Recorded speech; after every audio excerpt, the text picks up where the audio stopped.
Salut à tous, nouvelle vidéo Outlook comme chaque semaine. J'espère que vous allez bien et que vous avez passé une très bonne semaine de trading.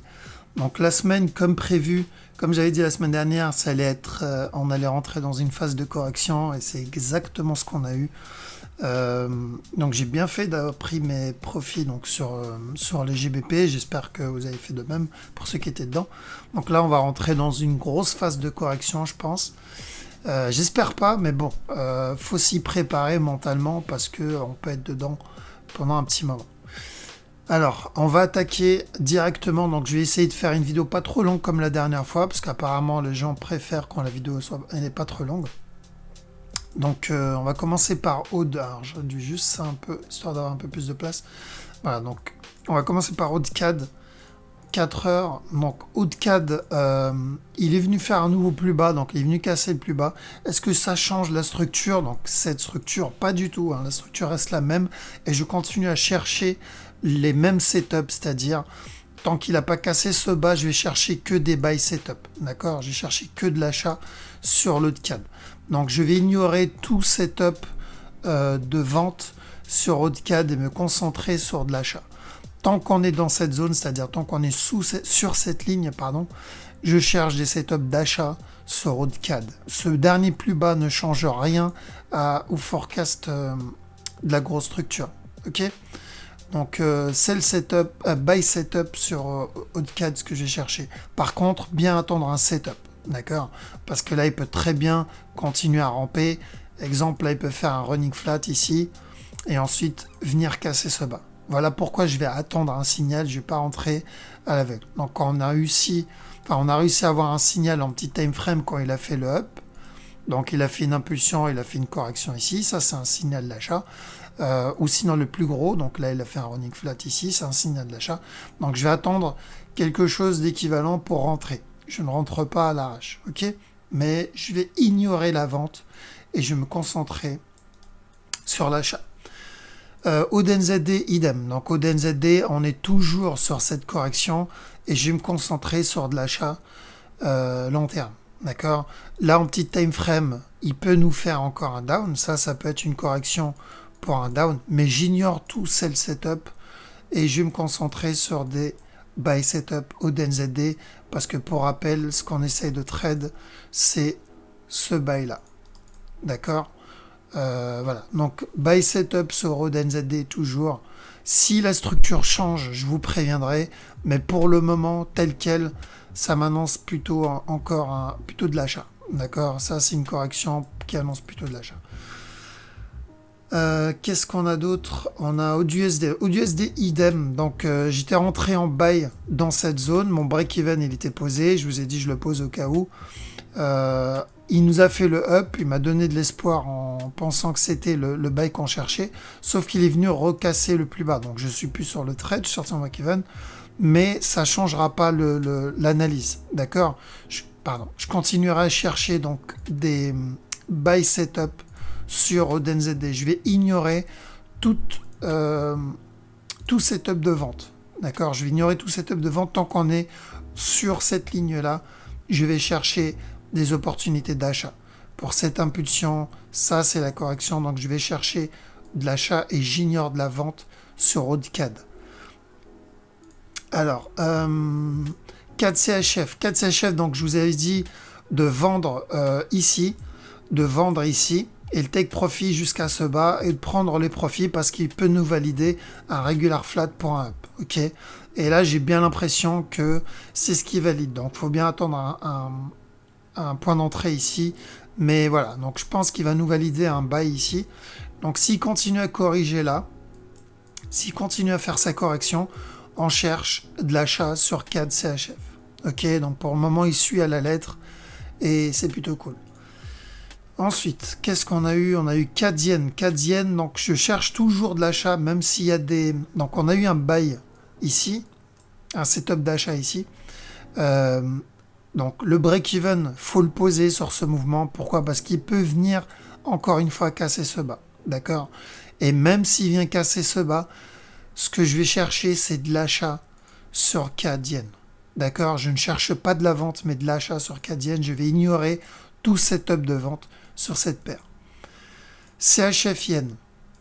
La semaine dernière, je vous ai dit de vendre à la cassure du top, donc vous pouvez aller voir la vidéo. Je vous ai dit, s'il casse ce top, j'ai cherché des setups de vente. Donc pour ceux qui sont dedans, pensez à mettre votre break-even. Donc le take profit, il va être en bas, mais on pense à mettre son break-even parce que il peut venir casser le bas et remonter d'un coup. D'accord? Donc on pose les break-even sur, sur CHF JPY. On fait attention à cette possibilité pour un running flat. Donc si c'est le cas, il va faire un nouveau plus haut avant de chuter. Mais c'est pour cette raison qu'on pose le break-even et on laisse le take profit ici. Ok? Qu'est-ce qu'on a d'autre? Alors, est-ce que l'axe il a bougé? Non, il n'a pas bougé. On est en train de corriger encore. Pour le moment, il n'y a pas de setup. Donc, toujours la possibilité du down, mais pour le moment, il n'y a aucun setup de vente. Euro-Hood. Euro-Hood, j'espérais un running flat. Si vous vous rappelez, quand il en était là, j'espérais un spike vers le haut et au moins un dernier down. Sauf qu'il a corrigé ici. Et ça a changé un peu la structure, mais je pensais toujours qu'on allait avoir le buy au moins pour le running flat. Donc on a eu le buy pour le... Enfin, on a eu un buy, mais j'espérais un down. Sauf qu'il est venu casser ce top. Ok, il est venu casser le top, donc il a donné aucun setup de vente. Maintenant, je continuerai quand même à chercher de la vente sur Euro-Hood. Pourquoi? Parce que la grosse structure m'annonce plus de la vente que de l'achat. Alors, par contre, faut faire attention sur Euro-Hood parce qu'il y a toujours la possibilité qu'ils viennent casser ce top et c'est pour cette raison qu'il faut attendre un setup. C'est super important, il faut attendre un signal en utilisant votre stratégie ou sinon cassure de la trend. Ici, correction. Et là, on commence à chercher de la vente. D'accord? Pas avant. Pourquoi pas avant? Parce qu'il peut toujours venir casser ce top. Comme je l'avais dit, je crois quand il en était dans cette zone, je vous ai dit ça, c'est possible comme correction pour un nouveau plus haut. Et surtout qu'en weekly, il peut venir casser le plus haut ici. D'accord? Par contre, s'il vient casser le plus haut, là, c'est jackpot. Mais pour le moment, tant qu'on est dans cette zone ici, moi, j'attendrai plutôt des setups de vente. Pourquoi des setups de vente plutôt que des setups d'achat? Parce que vu qu'on est vers le top, le plus haut weekly, on est au niveau du plus haut weekly, c'est plus risqué d'acheter ici que de vendre. Ok?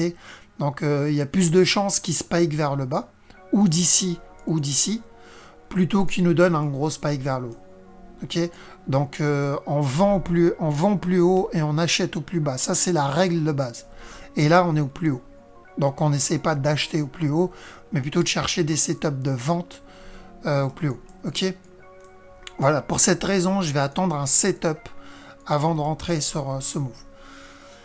Eurocad, donc Eurocad, alors Eurocad pareil, donc pareil, Eurocad j'attends, enfin pareil que la semaine dernière, j'attends qu'ils viennent casser ce top. Je ne vais pas vendre ce move et je ne vais pas acheter ce move, d'accord? Donc j'attends qu'ils cassent le top ici et ensuite je vais chercher de la vente. Voilà, c'est aussi simple que ça.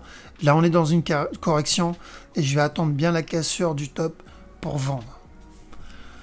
Euro CHF. Euro CHF, donc je vous avais dit de prendre les profits au plus bas ici.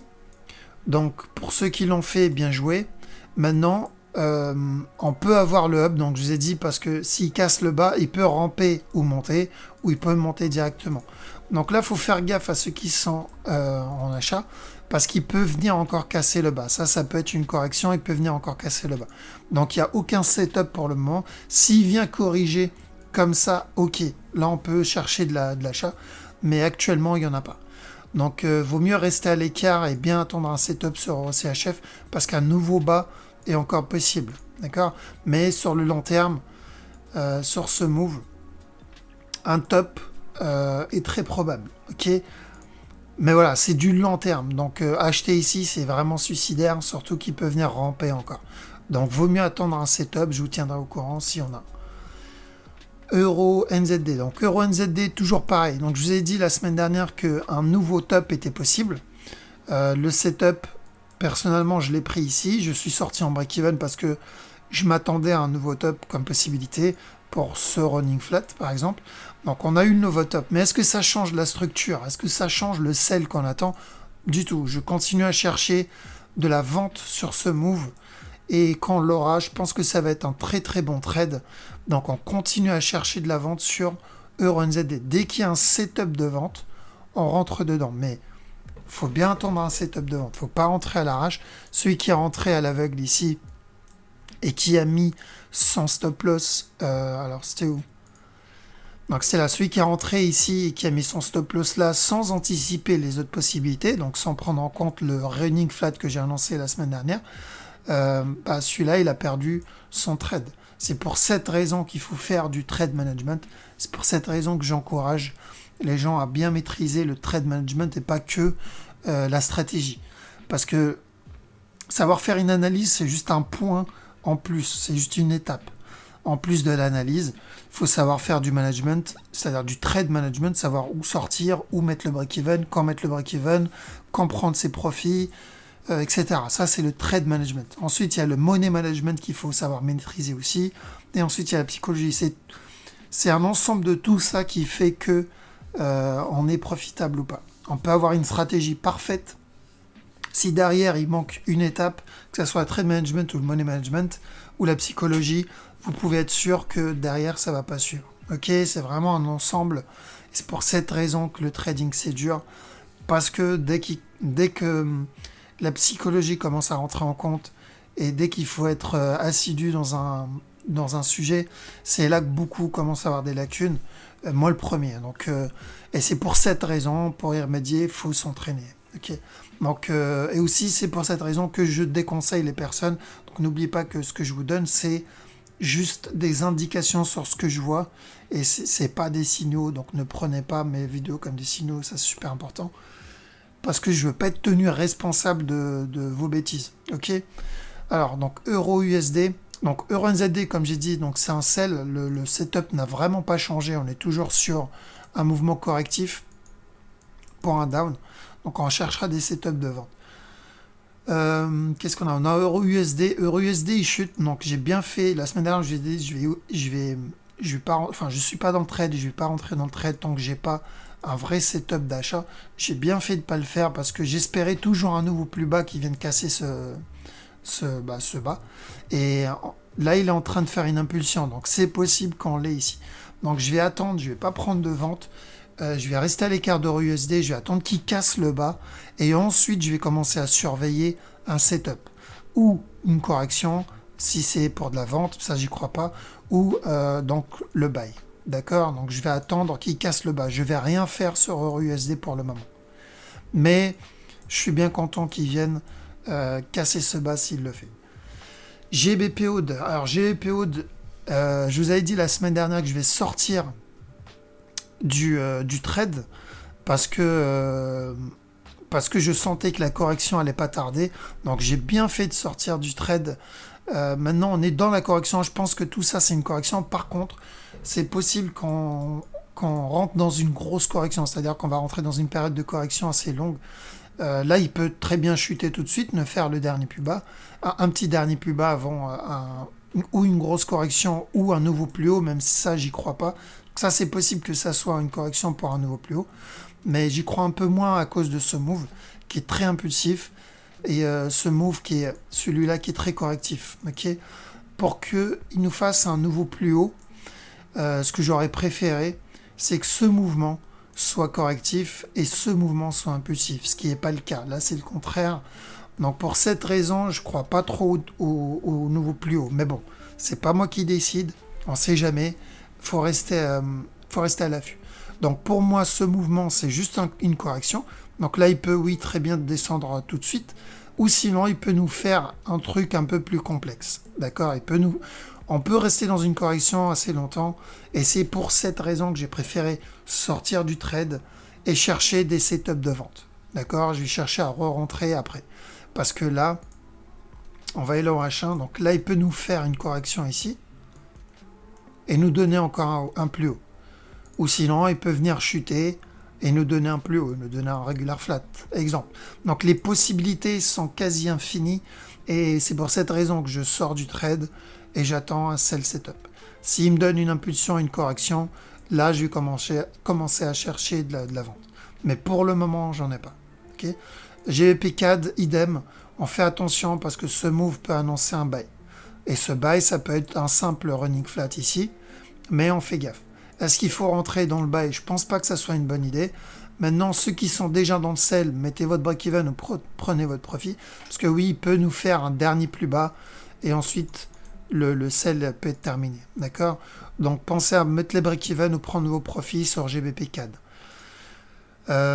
Qu'est-ce qu'on a? On a GBP-NZD, idem. Donc GBP-NZD, pour moi, on peut avoir encore un dernier down pour au moins le départ d'une grosse correction. Okay, je pense pas qu'il va nous faire un nouveau plus haut. Il y a très peu de chances, surtout qu'il a cassé ce bas-là. Donc il a cassé cette trend-là. Ok. Donc vu qu'il a cassé cette trend, là, idem, il y a plusieurs possibilités. Ça peut être une correction long terme.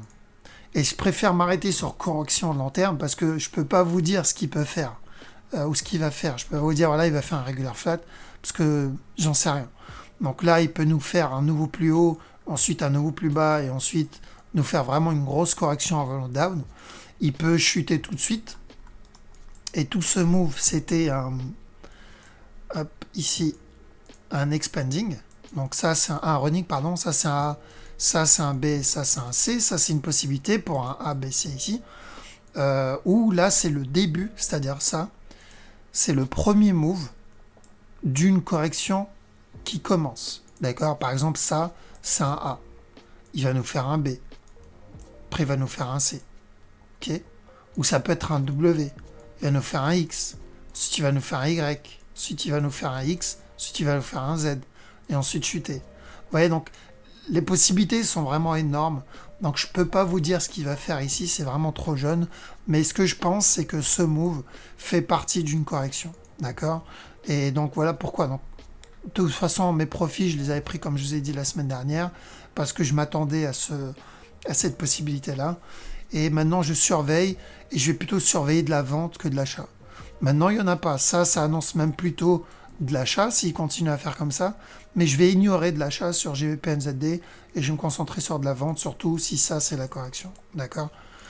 Donc, j'espère... Donc, pour ceux qui sont dans le trade, ceux qui sont rentrés dans ce niveau, mettez vos break-even ou prenez vos profits, d'accord? Parce qu'on peut rester là pendant longtemps. Et je ne sais pas combien de temps ça peut durer. Vous avez bien vu, là, cette correction, elle a duré pas mal de temps. Elle a duré 33 jours. Ok, cette correction a duré 33 jours avant d'avoir l'impulsion vers le haut. Celle-là, elle a duré combien? Elle a duré 24 jours. Donc ici, on peut avoir l'équivalent. On peut avoir une correction qui peut durer une trentaine de jours aussi. Ok? Donc voilà, c'est pour cette raison, mettez les break-even ou prenez les profits. GBP-USD, idem. Donc GBP-USD, on peut avoir un dernier down. De toute façon, le sell, on n'est plus très loin. Donc j'avais dit, de toute façon, le sell, ça va être jusqu'à ce bas-là. On n'en est pas très loin. On a déjà fait tout ce move. En plus, si vous regardez bien, en interne, je vais essayer de copier ce move. Alors, bar pattern, donc je vais copier ça de là à là, comme ça. Et je vais le rétrécir. Je vais le mettre à côté. Et je vais aller en H1. Donc c'est possible qu'ils soient en train de nous répéter à peu près la même structure, ok, en petit time frame. Et ici, tac. Donc un down, donc le down ici, le up, le down là, le down là, ensuite la correction, et ensuite un down, Donc là, il a fait quoi? Il a fait un A, B, C, un possible expanding flat. Alors, attendez. Je vais couper ça, supprimer, coller. Comme ça, c'est plus propre. Voilà, tac. Et on rétrécit. Ok, donc il est venu faire son up. Il est descendu, il a cassé le dernier plus bas. Donc il a fait son up, il est descendu, il a cassé le dernier plus bas. Et ensuite, il est venu faire 1, 2, 3 vers le haut. Il est venu donc faire 1, 2, 3 vers le haut. Et il est venu casser le top. Donc il est venu casser le top. Et ensuite, il a chuté. Donc là, ensuite, il a chuté. Donc là, c'est possible qu'il répète. Je dis pas qu'il va faire ça. Je dis que c'est possible parce que le marché répète des structures. C'est la base, le fondement même du wave theory. Donc c'est possible qu'il soit en train de répéter cette structure. Alors attendez, tac, je remets. Donc c'est possible qu'il soit en train de répéter cette structure qui est là. D'accord? Donc si c'est le cas, dans ce cas, on peut s'attendre à un down. Donc c'est un simple expanding. Cet expanding là en blanc, c'est l'expanding D1 que j'ai annoncé il y a des mois. Donc si c'est le cas, donc oui, on peut avoir encore un down. D'accord? Maintenant, ça ne veut pas dire qu'il faut rentrer dans le trade, c'est trop tard, il fallait rentrer ici dans le trade ou un plus gros time frame ici dans le trade. D'accord? Ceux qui ne sont pas dans le trade, évitez, parce que là, s'il invalide le running flat, c'est-à-dire il monte tout de suite, ça peut être, exemple, ça peut être un running en interne, ça c'est le mouvement terminé, et là on peut être en train de faire un régular ici, d'accord? Donc c'est pour ça, je dis pas que l'expanding c'est sûr qu'il va faire ça, je dis c'est une possibilité. Là je vous ai donné une autre possibilité. Donc l'objectif c'est quoi? C'est de se préparer à ces possibilités-là et de sécuriser son trade. Donc comment on sécurise le trade? Ceux qui sont dans le trade ici par exemple, mettez vos break-even ou prenez vos profits. Ceux qui sont dans le trade ici, vous pouvez mettre votre break-even aussi. Maintenant, ceux qui ne sont pas dans le trade, restez à l'écart parce que justement, il y a plusieurs possibilités. D'accord? Donc, on reste à l'écart de GBP si on n'est pas dedans parce que le move est déjà en cours. NZD-USD. Donc, NZD-USD, j'attends toujours un buy même s'il vient casser ce bas. Donc, on a eu le buy sur ce move. J'espérais que ça allait être donc l'achat gros time frame, c'est pas ça. Même s'il vient me faire un nouveau plus bas, ça ne change pas la structure. Je répète, tant qu'il casse pas ce bas, je continue à chercher de l'achat sur NZD-USD. D'accord? Donc la semaine dernière, je vous ai dit, faites gaffe à cet achat, ça peut être un running flat ou un expanding flat, et venir faire un nouveau plus bas. Ça, apparemment, c'est ce qu'il a validé, mais on garde en tête que tant que ce bas n'est pas cassé, on cherche de l'achat toujours sur NZD-USD. Ok, s'il se valide, ça peut être un bon achat. Donc j'ignore tout ce qui est setup de vente. USD CAD, donc j'espérais une petite correction avant le down, sauf que là il m'a fait une impulsion vers le haut. Alors on va enlever tout ça. Donc est-ce que cette impulsion peut venir casser ce top? Bien sûr, il peut venir casser ce top. Ce mouvement peut être par exemple un expanding flat. Donc un élève à moi, il avait vu un possible running quand il en était à là, sauf qu'il est venu casser ce bas, donc ça peut être un expanding. Maintenant, c'est pour cette raison que oui, il peut venir casser ce top, d'accord? Mais ça peut être aussi juste une correction pour le down qu'on attend. C'est pour cette raison. Moi, je suis ici dans le trade, je mets mon break-even, d'accord? Je peux prendre mes profits tout de suite, et je prendrai au moins la moitié, mais je vais pas prendre mes profits, je vais mettre juste mon break-even parce que ça me dérange pas de sortir en break-even, et s'il casse le dernier plus haut, je chercherai encore à vendre. D'accord? Donc je vais ignorer de l'achat et je vais chercher de la vente s'il casse le dernier plus haut. Pourquoi? Parce qu'il peut chuter tout de suite. À ce moment-là, je suis déjà dans le trade. Ou il peut venir casser, il me sortira de ce trade et je chercherai un autre setup de vente. Donc on continue à chercher de la vente sur USD-CAD et on ignore de l'achat. USD-CHF, idem. Je pense qu'on va rentrer dans une grosse phase de correction. Mais une fois que cette phase de correction est terminée, je continuerai à chercher de la vente sur USD-CHF. Sauf s'il m'annonce un changement de structure, c'est-à-dire une grosse correction ici. Mais pour le moment, je pense qu'il va venir corriger ce down et ensuite nous donner encore un autre plus bas. USD-JPY, possible encore un dernier down. Donc là, il peut nous donner un down, mais je vais ignorer de la vente sur USD-JPY. D'accord? Donc j'ignore de la vente sur USD-JPY. La vente, je vais l'ignorer parce qu'il peut exploser vers le haut s'il nous valide donc la correction de cette impulsion. Donc j'ignore de la vente pour le moment et j'attendrai un setup d'achat. Donc il peut nous faire encore un plus bas. Euro-JPY, idem. Donc j'espérais une correction ici pour un running. Donc là-dedans, un possible running flat et un up. Sauf que bon, c'est pas trop tard, hein, le running peut être sur cette structure, mais je vais faire attention. Pourquoi? Même si j'attends sur le long terme un buy, il ne faut pas oublier que j'attends toujours le buy sur le long terme, ce move peut être une correction pour encore un dernier down. D'accord? Mais idem, je trade le long terme, donc je vais ignorer les setups de vente et je vais me concentrer sur des setups d'achat. Donc faites attention, il peut venir casser encore le dernier plus bas. Ok? Donc je me concentre sur de l'achat sur EuroJPY. Et j'oublie les setups de vente sur l'EuroJPY. Qu'est-ce qu'on a? Silver, il est où Silver? Parce qu'on m'a dit d'analyser Silver. Donc Silver, pareil, c'est de l'achat. Par contre, on fait gaffe à ce mouvement. Donc ça peut être un A. Ça peut être un B. Ça peut être un C pour un dernier down. A, B, C, avant le up. Ok? Mais je vais me concentrer sur des setups d'achat. Là, il peut corriger et monter. Donc je me concentre plutôt sur les setups d'achat et j'ignore tout ce qui est setup de vente sur le silver. Ok? Voilà, je pense avoir fait le tour des paires qu'on a vues. Haut de CHF, idem. Haut de CHF, on peut avoir un gros buy qui se prépare. Donc j'oublierai les setups d'achat. On fait attention au possible running flat, c'est-à-dire un up ici, un down et ensuite le gros buy ici. Ok? Pourquoi? Parce que ça peut être un A, B, C, correction pour un dernier down et ensuite un up. D'accord?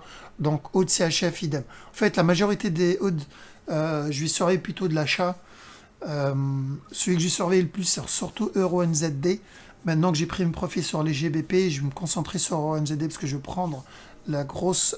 Donc je laisse les GBP se corriger pour le moment et je vais me concentrer sur les paires qui sont vers la fin de leur correction, comme EURO-NZD, et je me concentre sur ça. Et c'est comme ça que ça marche. On prend une impulsion, on quitte l'impulsion au moment où il va corriger et on se concentre sur une autre paire qui est sur la fin de la correction pour prendre l'impulsion. On la quitte dès qu'elle commence à se corriger et en espérant pendant ce temps-là, la paire qu'on a quittée précédemment, elle a fini sa correction et ainsi de suite. Le marché bouge comme ça. Impulsion, correction et ainsi de suite. Ok? Donc on se concentre sur les gros moves, on fait attention aux petits moves parce que c'est risqué. Et voilà, donc n'oubliez pas que si vous n'avez pas de stratégie, ne rentrez pas dans ces trades parce qu'il y a de grosses chances que vous perdez votre compte et ça me ferait vraiment mal au cœur que ça vous arrive. J'ai pas envie que ça vous arrive. Moi, tout ce que je veux, c'est aider et éviter, bien sûr, que vous finissez dégoûté du trading. C'est pas mon objectif. Je veux vraiment vous ouvrir les yeux. Le trading, c'est difficile, mais par contre, c'est extrêmement passionnant quand on vraiment maîtrise et qu'on comprend et qu'on fait attention. Moi, personnellement, j'adore ça. Et même si je sais que c'est très risqué, je prends ça avec des pincettes. Et c'est pour ça que j'anticipe plusieurs possibilités.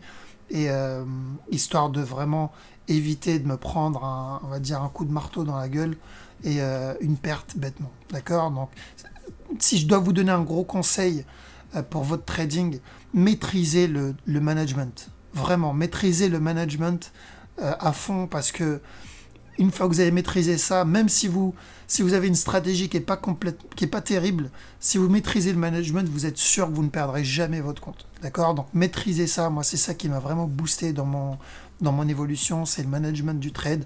Et comment on maîtrise le management? Il n'y a qu'une seule façon, c'est de trade et encore trade. Donc bien sûr, vous pouvez faire ça en démo et doucement, vous montez dès que vous vous sentez à l'aise, vous montez en réel.